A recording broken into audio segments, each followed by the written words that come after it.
We find out exactly what happened with Paris and Niles. LC is really feeling himself, and did Donna just find a new partner in crime? What's good, y'all? She gets this Erica Vane coming to you right here on Erica Vane TV with another The Family Business video. And in this one, we're breaking down season 5, episode number 3. This one's kind of gonna be a short one, y'all, because I feel like this one was more additional setup. Like I told y'all in the previous 2 breakdowns, Carl Weber tends to use the first 2 to 3 episodes in the season to really establish the storylines that we're gonna focus on, to do a lot of setup, to give us a grounding back with this powerful crime family. And this episode continued on in that line. If you're new here, hit that subscribe button and turn on your bell notifications so you don't miss out when I post new The Family Business breakdowns, whether it's character analysis, episode breakdowns, and then also you'll know when I go live. We talk about the new episodes each week on a live stream here on Thursdays, and you won't miss it if you have subscribed. If you're not new, welcome back, boo. And let's just jump on into it. So we finally find out what happened between Niles and Paris after she left and decided to get some air after she was causing a ruckus, being a complete and utter menace in season 1 and 2. And we start the episode off where we get to see her having a conversation with him. He is alluding to the fact that he's going to propose to her, can't wait to meet her family. However, he needs to leave for his next job, and his next job happens to be LC Duncan. Later on in the episode, we find out exactly how she found out that LC was her next job. And for the life of me, I cannot figure out, like, if you love this man, which it feels like Paris loves Niles and it feels like Niles loves Paris in a very genuine way, both ways, right?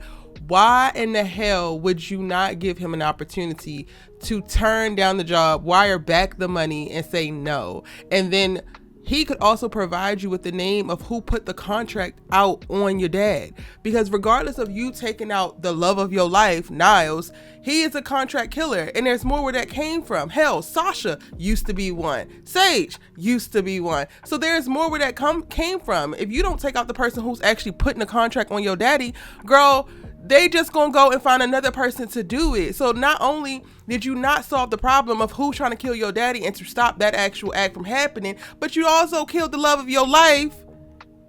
Like, you killed the love of your life, Paris. Like, let's be for real at some point. I'm looking at this like, I cannot believe sis is going this route. And she gives him this softball ass opportunity. So I'm not going to say that she didn't give him an opportunity to walk away, but she didn't give him an opportunity with full context, because she's like, oh, you can't just stay with me. Like, what about your obligations to me? And he's like, well, the client already wired half the money. It's only gonna be 3 weeks, and then we're gonna be in New York. If you come with me, then I can meet your family. He literally is confirming here he don't know who your damn family is, and I'm pretty sure he would have thought twice and or not said anything at all if he was really planning on killing your daddy, knowing that he was killing your daddy, girl. Paris just stresses me out so much, and she has from the very beginning. I think that she's cute. I think that she's witty. I think that she's sassy. She's too damn spoiled, but you know, that's how it go. And I live to see a melanated queen, you know, with a silver spoon. So I don't be trying to do too much on Paris, but it's when she gets everybody in trouble. It's when she starts to get people's lives in danger. That's when I start to have smoke for her. Sasha wouldn't have been kidnapped, but Sasha wouldn't have met the man, the love of her life, had she not been kidnapped. So I'm only gonna give you half of smoke for that one. But Paris's rash decisions, emotional reactions, not thinking things through fully, not fully assessing situations is the reason why they have gotten into so many problems. And now she has created this problem specifically for herself, thinking that she was solving a problem for her dad, and she wasn't. And I'm like, girl, you done left for 2 seasons only to come back and still be the same damn Paris. I thought that she was going to come back changed, honey. I thought she was going to come back with a little bit of growth. And in this episode, we get to see that she's going to try to be a little bit more strategic. She starts to recruit Curtis, right, to go and find Niles if he is still alive, but to go and confirm that he's dead, most importantly. And for me, it's like, girl, why don't you go do it your damn self? You don't want to get the roses sent to you. And you looking very shook at the top of the episode, waking up out of these nightmares, having recalls of what actually went down. You're very nervous about these blue roses. and you're still not saying nothing. So you say nothing to Orlando, you say nothing to Vegas. I get why you don't say nothing to your daddy, but you say nothing to Orlando or nothing to Vegas, and you still don't even tell Curtis the full stakes of like, if this man is alive, what could potentially be happening. So Paris, again, you have come back to be a menace and you have not grown, and I'm gonna need you to grow this season, sis, because I'm gonna be on your ass if any more Duncans die behind your bullshit. Now, since we're talking about LC, let's talk about him, because he wakes up proud of himself. He didn't put in that work in the bed. He didn't got his groove back. He didn't got that ginseng up in him. And that ginseng, by way of going ahead and killing the man he was supposed to meet to get $5 million the night before, did everything that he needed to do to bring that, you know what, back to that nether region area. LC... Y'all not going to convince me that LC don't have something wrong with him after that whole stint in the nut house and the whole debacle with Larry. Something is not right with LC. He has changed. He has shifted. He might be going through some things. And while he is masking beautifully and seeming like he's back to himself with even more, a little bit of surprise, you know, skipping his step, something ain't right with this man. And the way that he's on the phone talking to the little sheriff, yo, like, yeah, I killed him and what? LC. Why bring the racists to the table if you're just going to anger him? I don't understand. You're gonna have to make the plan a little bit clearer. Have we looped in Orlando and Vegas that you were about to be renegade, running amok, killing competition in the South?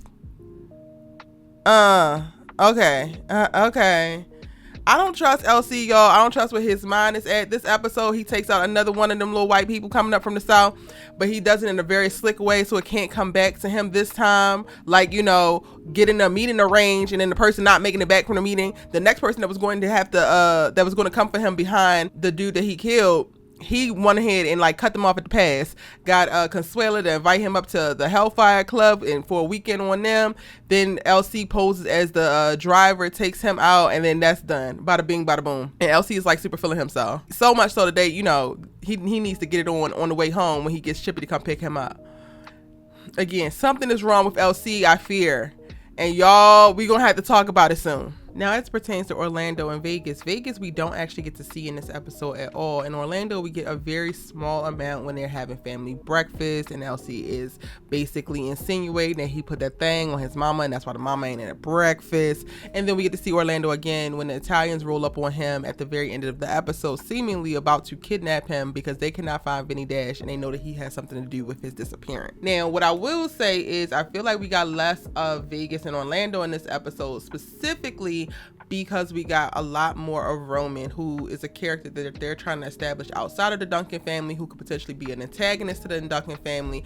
He doesn't really know what these people are capable of. He doesn't really care what these people are capable of. He's mostly focused on getting money and saving his mama's life, who happens to be in the hospital right now suffering, and they cannot afford the medical bill, so they're about to ship her ass about to this top facility. So he got to get money quick, which sends him back to the dude whose crew that he wants to be in. I'm sorry, I don't know the dude's name. I don't really care about the dude's name. They go and try to hit a lick, and he really steps up and makes sure that dude don't die. And we really get to see what Roman bout. Like, he not just some little goofy kid that's out here robbing church ladies for their hats outside the damn church. Yes, I remember that y'all still rob Chippy outside the damn church, but he really about that action. He really is going to do what he has to do to keep his mama in that hospital and to maybe pull himself and his family up out of their extenuating circumstances. Now, what's interesting to me is that they present Roman's character as like he really don't play no games and he focused yada yada yada, but dude, as they are driving back, tells him about a party, and initially he shuts it down like, yeah, no, I ain't going to the party, I'm focused on XYZ, but then he ultimately agrees. So I'm really trying to see where they're trying to line his character up to go and who they want his character to be. Like, is he going to be a no nonsense, he about his business, and that's going to make him a real threat to the Duncans if he continues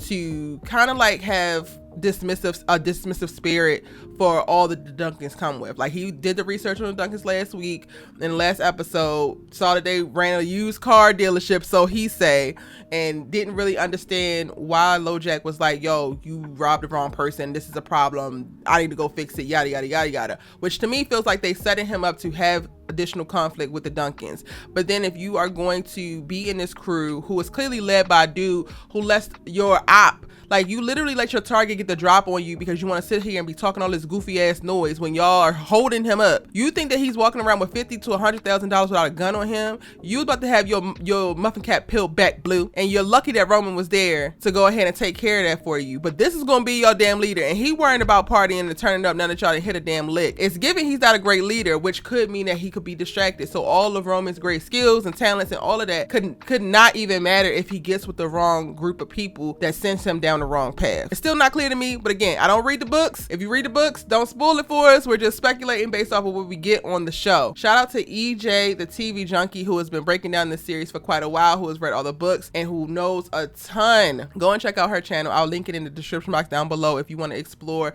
additional storylines from the books that we have yet to see here in the show. But what I will say about Roman, the last thing I'm gonna say about Roman, y'all, I actually am now interested in what he's gonna bring to the table. The first 2 episodes, I was like, yeah, I don't really care about this character. Why are y'all showing me so much of him? Now I'm like, okay, I'm sad and I'm waiting to see what he's gonna do next, because he gives way more than freaking frack. And freaking frack, that means Nevada and goddamn Rio. Rio, what is your beef, bro? Like, I need you to go find some business, and actually you own a business. It's a bar. Go do that. Leave all of the tracking down, the bounty hunting, the killing and everything to the rest of the badass Duncans, because y'all are Duncan light. You and Nevada's old technologically advanced ass.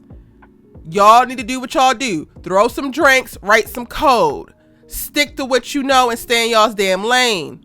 Rio is irritating me because he is so fixated on LoJack. For what? And I get it. You don't appreciate somebody robbing your mama. You're gonna, basically all roads is gonna lead to Roman. And when you run up against Roman, Rio, your ass is not ready. That glitter in your hair and that little stern ass walk that you be trying to have is not gonna do nothing when Roman got that 9 to your head, honey. So I need you to back away before he have to put you down. But would that be a bad thing, y'all? If a Duncan is gonna die, which Duncan you think is gonna die? And which one should die to make the story go along a little bit better, and it won't be no sweat off our brows? Because I'm gonna vote Rio. We lose Rio, yeah, people will be sad, but also, is it that bad? That might sound bad. Y'all let me know in the comment section down below. Nevada, now, we can't have him lost. So Nevada, I'm gonna need you to stick to Curtis and stay away from Rio, because Curtis is giving you good advice. He giving you big brother C's. Y'all give a vibe, even though, bless your heart, the actor that plays Nevada, I can't get with it. I need you to stop looking up the side of your face and always giving this little smirky ass, I want to be sexy yet mysterious ass sultry look with every single thing that you do. That the scene does not call for, baby. It's taking me out, baby. I'm gonna need you to do a little bit better. This acting, it's missing the mark. But we still need Nevada for all his technological advancements, all of his hacking, his coding, his doing what he needs to do with all of the digital devices, so he can't die. Stay your ass away from Rio, because you can't die. Rio can go. We can find somebody else to sling some drinks. We can't find nobody else to break in and hack a system and get footage and yada yada yada yada.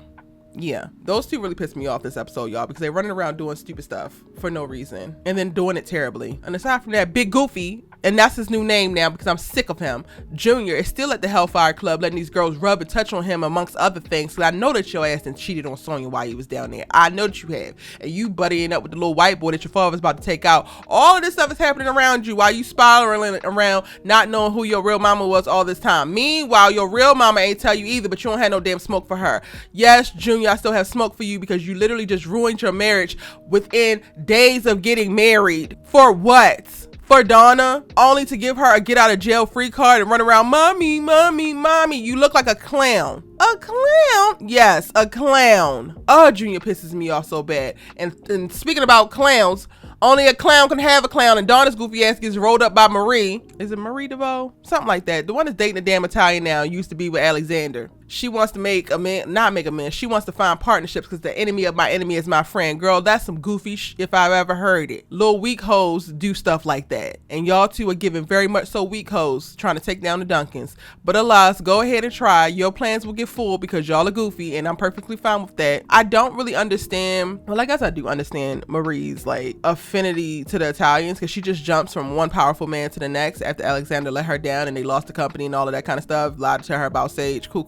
But girl, you gonna wind up getting your ass dead behind this goofy ass mission, because guess what? Sage decided that she was gonna go and avenge and find the killer for Sasha. She made that decision on her own will, free will, and autonomy. Beefing for real. You trying to tack this onto the Duncan's bill is not going to work. I know that you mad, but you need to go find a better hobby and something else better to do. And I promise you, Donna ain't the one to align with, because while she claims that, hey, LC Duncan so bad and she don't like Chippy, she don't like this and she don't like that, she still understands this is damn family. And I doubt that at the end of the day, she's going to actually help you pull the trigger. I really doubt that. And that's not me giving Donna a bunch of credit. It's just me like looking at her and seeing how there has been moments of like, she sees it for the family. It's been moments that she feels included. It's been moments that she feels respected. And ultimately, that's what she wants. She wants to be included. She wants to be respected and acknowledged. So the moment that the Duncans give her that, your ass is dead in the water, Marie. And that's my thoughts, y'all. I'm about to watch the episode 4 because I'm a little bit behind with this breakdown. So be on the lookout for that. It should be dropping very, very soon. Drop all your thoughts, theories, and predictions about the series thus far in the comment section down below. I'm your good sis, you like to talk TV with, and I'm see you in the next one.